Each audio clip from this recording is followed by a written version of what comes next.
Hello friends, Radhe Radhe. कैसे हैं आप लोग? आशा करती हूँ आप सभी लोग अच्छे होंगे। इस साल जीवित पुत्रिका यानी जितिया व्रत 14 सितंबर को रखा जाएगा। इस दिन भाद्रपद मास की अष्टमी तिथि है। इस व्रत में भगवान श्री गणेश, माता पार्वती और शिव जी की पूजा होती है। शाम के समय प्रदोष काल में भगवान शिव की पूजा कर कथा सुननी चाहिए। इस व्रत को लेकर दो कथाएं प्रचलित हैं, जिनमें एक सियारन की और दूसरी राजा जीमूत वाहन की कथा है। तो हम यहाँ पे दोनों कथाएं सुनेंगे। तो हम शुरू करते हैं पहली कहानी, जो कि चील और सियारिन की कथा है। एक वन में सेमर के पेड़ पर एक चील रहती थी। पास ही झाड़ी में एक सियारिन भी रहती थी। दोनों आपस में दोस्त थीं। चीलू सियारिन से इतना प्यार करती थी कि वो कुछ भी खाने को लेकर आती थी, उसमें से सियारिन के लिए ज़रूर देती। इस तरह दोनों हंसी खुशी दिन बिता रहे थे। एक बार वन के पास गांव में औरतें जिउतिया पूजा की तैयारी कर रही थी। चीलू ने उसे बड़े ध्यान से देखा और अपनी सखी सियारों को भी बताया। फिर दोनों सहेलियों ने तब तय किया कि वे भी ये व्रत करेंगी। सियारों और चीलों ने जिउतिया का व्रत रखा। बड़ी निष्ठा और लगन से मंगल कामना करके पूरे दिन निर्जला व्रत रखी। मगर रात होते ही सियारिन को भूख प्यास सताने लगी। जब बर्दाश्त ना हुआ तो जंगल में जाके उसने मांस और हड्डी पेट भर कर खाया। चील ने हड्डी चबाने की कड़कड़ की आवाज़ सुनी तो पूछा कि ये कैसी आवाज़ है। सियारिन ने कह दिया, बहन भूख के मारे पेट गुड़गुड़ा रहा है, ये उसी की आवाज़ है। लेकिन चील ने सियारिन का झूठ पकड़ लिया। उसने सियारिन को खूब लताड़ा कि जब व्रत नहीं हो सकता तो संकल्प क्यों लिया था। चील रात भर भूखे प्यासे रहकर व्रत पूरा किया। अगले जन्म में दोनों मनुष्य रूप में राजकुमारी बनकर सगी बहनें हुई। सियारिन बड़ी बहन हुई और उसकी शादी एक राजकुमार से हुई।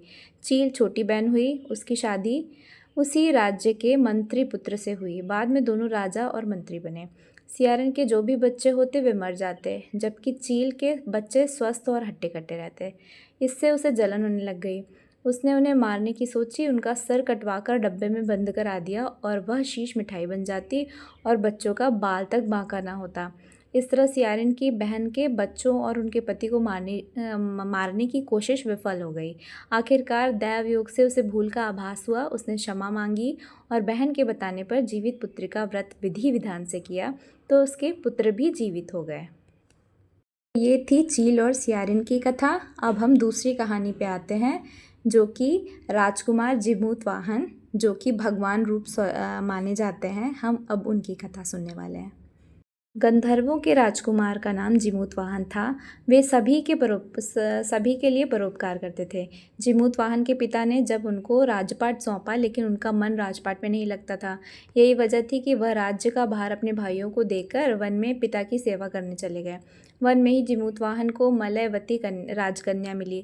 दोनों को एक दूसरे से प्रेम हो गया। एक दिन जब वह वन में भ्रमण करते हुए जीमूत वाहन काफ़ी आगे चले गए, तब उन्हें एक वृद्धा विलाप करते हुए दिखी। पूछने पर वृद्धा ने रोते हुए बताया, मैं नागवंश की स्त्री हूँ। मुझे एक ही पुत्र है। पक्षीराज गरुण के कोप से मुक्ति दिलाने के लिए नागों ने यह व्यवस्था की कि वे गरुण को रोजाना भक्षण के लिए एक युवा नाग सौंपते हैं। आज मेरे पुत्र शंखचूर्ण की बलि का दिन है। आज मेरे पुत्र के जीवन पर संकट है और थोड़ी देर बाद ही मैं पुत्र विहीन हो जाऊंगी। एक स्त्री के लिए इतना बड़ा दुख क्या होगा कि उसके जीते जी उसका पुत्र ना रहे। जीमूत वाहन को यह सुनकर बड़ा दुख हुआ। उन्होंने उस वृद्धा को आश्वासन करते हुए कहा, डरो मत, मैं तुम्हारे पुत्र के प्राणों की रक्षा करूंगा। आज उसके स्थान पर स्वयं मैं अपने आप को उसके लाल कपड़े में ढककर वध्य शिला पर लेटूंगा, ताकि गरुण मुझे खा जाए पर तुम्हारा पुत्र बच जाए। इतना कहकर जीमूत वाहन ने शंखचूर्ण के हाथ से लाल कपड़ा ले लिया और वे उसे लपेटकर गरुण को बलि देने के लिए चुनी गई वध्य शिला पर लेट गए। नियत समय पर गरुण आए और लाल कपड़े में ढके जीमूत वाहन को पंजे में दबोचकर पहाड़ के शिखर पर जाकर बैठ गए। गरुण ने अपनी कठोर चोंच से जीमूत वाहन पर प्रहार किया। जीमूत वाहन के शरीर से मांस का बड़ा हिस्सा नोच लिया। इसकी पीड़ा से जीमूत वाहन की आंखों से आंसू बह निकले और वह दर्द से कराहने लगे। अपने पंजे में जकड़े प्राणी की आंखों में से आंसू और मुख से कराह सुनकर गरुण बड़े आश्चर्य में पड़ गए, क्योंकि ऐसा पहले कभी ना हुआ था। उन्होंने जीमूत वाहन से उसका परिचय पूछा। जीमूत वाहन ने सारा किस्सा कह सुनाया कि कैसे एक स्त्री के पुत्र की रक्षा के लिए वह अपने प्राण देने आए हैं। आप मुझे खाकर भूख शांत करें। गरुड़ उनकी बहादुरी और दूसरे की प्राण रक्षा के लिए स्वयं का बलिदान देने की हिम्मत से बहुत प्रभावित हुए। उन्हें स्वयं पर पछतावा होने लग गया। वह सोचने लगे कि एक यह मनुष्य है जो दूसरे के पुत्र की रक्षा के लिए स्वयं की बलि दे रहा है, और एक मैं हूँ जो देवों के संरक्षण में हूँ किंतु दूसरों की संतान की बलि ले रहा हूँ। उन्होंने जीमूतवाहन को मुक्त कर दिया। गरुड़ ने कहा कि हे मनुष्य, मैं तुम्हारी भावना और त्याग से बहुत प्रसन्न हूँ। मैंने तुम्हारे शरीर पर जो घाव किए हैं मैं उसे ठीक कर देता हूँ। तुम अपनी प्रसन्नता के लिए मुझसे कोई वरदान मांग लो। राजा जीमूतवाहन ने कहा कि हे पक्षीराज, आप तो सर्वसमर्थ हैं। अगर आप प्रसन्न हैं और वरदान देना चाहते हैं तो आज आप सर्पों को अपना आहार बनाना छोड़ दें। आपने अब तक जितने भी प्राण लिए हैं उन्हें जीवन दान दें। गरुड़ ने सबको जीवन दान दे दिया और नागों की बलि न लेने का वरदान भी दिया। इस प्रकार जीमूतवाहन के साहस से नाग जाति की रक्षा हुई। गरुड़ ने कहा कि तुम्हारी जैसी इच्छा है वैसा ही होगा। हे राजा, जो स्त्री तुम्हारे इस बलिदान की कथा सुनेगी और विधिवत पूर्वक व्रत का पालन करेगी, उसकी संतान मृत्यु के मुख से भी निकल आएगी। तब से ही पुत्र की रक्षा के लिए हर साल भाद्रपद मास की अष्टमी पर जीमूतवाहन की पूजा शुरू हो गई। यह कथा कैलाश पर्वत पर भगवान शंकर ने माता पार्वती को सुनाई थी। जीवित पुत्रिका के दिन भगवान श्री गणेश, माता पार्वती और शिव जी की पूजा एवं ध्यान के बाद ये कथाएं सुनी जाती हैं। जितिया व्रत में सूर्यदेव की उपासना का विशेष महत्व है। इस पर्व में सूर्यदेव को अर्घ्य देने की परंपरा है। इसके अलावा व्रत में तामसिक चीज़ों का सेवन नहीं करना चाहिए। मान्यता है कि जितिया व्रत को सबसे पहले सास रखती है, फिर बहू। इस परंपरा को पूरे विधि विधान व नियम के साथ आगे बढ़ाती है। कहा जाता है कि अगर जितिया एक बार रखने के बाद इसे बीच में छोड़ा नहीं जाता है। जितिया व्रत 3 दिनों तक चलता है। इस पर्व की शुरुआत नहाय खाए से होती है। व्रत के नियमानुसार नहाय खाए वाले दिन व्रती महिलाएं स्नान करने के बाद सात्विक भोजन दिन में सिर्फ एक बार ही करती है। नहाय खाए के अगले दिन जितिया व्रत वाले दिन माताएं अपनी संतान की खुशहाली के लिए पूरे दिन व रात निर्जला रखती है।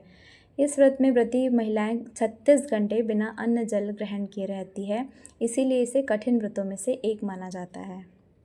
जितिया व्रत के दिन वाद विवाद से दूर रहना चाहिए। किसी को अपशब्द नहीं कहना चाहिए। मान्यता है कि इस व्रत में ब्रह्मचर्य का पालन करना चाहिए।